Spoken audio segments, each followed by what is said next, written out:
Today is Monday, May 15. I'm Pastor Anthony, and this is Wilderness Wanderings.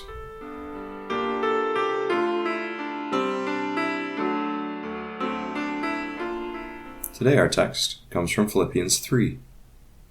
Further, my brothers and sisters, rejoice in the Lord. Philippians 3, verse 1a. This sentence seems to conclude the first section of the letter, before we head on to other things.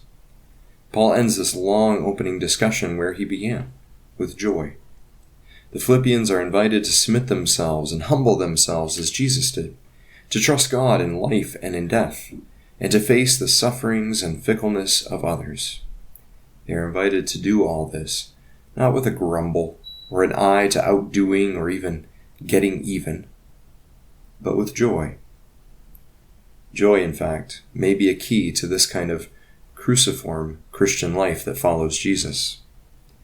Joy is the first word and the final word. Paul prays with joy at the beginning of the letter, and he commends the Philippians to rejoice at the end. Why, I wonder? Some Christians carry the terrible weight of the cross in a dour, serious, or even grumpy manner. Others are full of bad news, quick to point out fault, keyed in on every possible danger or pitfall, and full of cautionary tales. Others still slave away to the duties of faithful Christian living and make sure never to commit a pleasure. It's not hard to find oneself sinking down beneath their righteous frown. This, dear friends, is not the gospel, a word which quite literally means good news. Remember how the angel spoke at Jesus' birth. I bring you good news that will cause great joy for all the people. Great joy is what Jesus brings. Freedom, forgiveness, and life everlasting he brings. The power of death and sin have been defeated. We have hope, a future, a reason to live with deep, full-bodied joy. In Christ, nothing can now separate us from the love of God, not even sin. And we may take heart that the one who is in us is greater than the one who is in the world. We have nothing to fear. The thread of psychology has recognized 6 basic human emotions through a study of facial expressions that one can reliably find across different cultures throughout the world.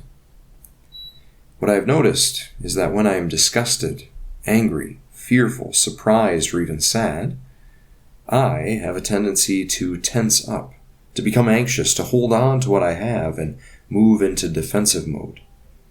These are the first 5 of those 6 common emotions. Only one of the 6 sets me free to live with open-handed anticipation that sets my heart at ease and lowers my defenses. Joy.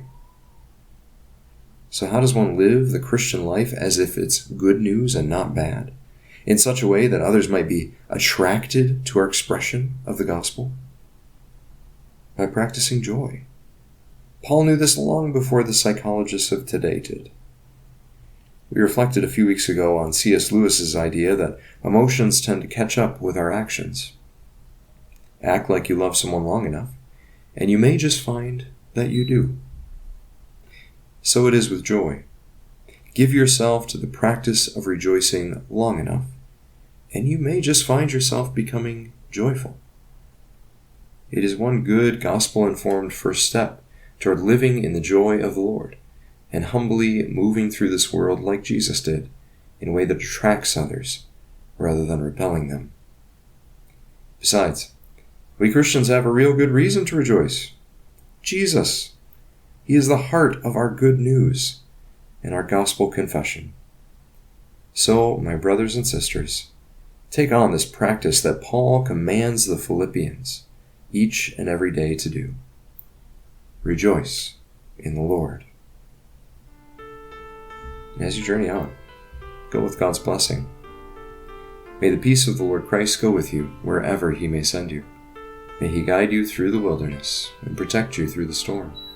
May he bring you home rejoicing at the wonders he has shown you. And may he bring you home rejoicing once again into our doors.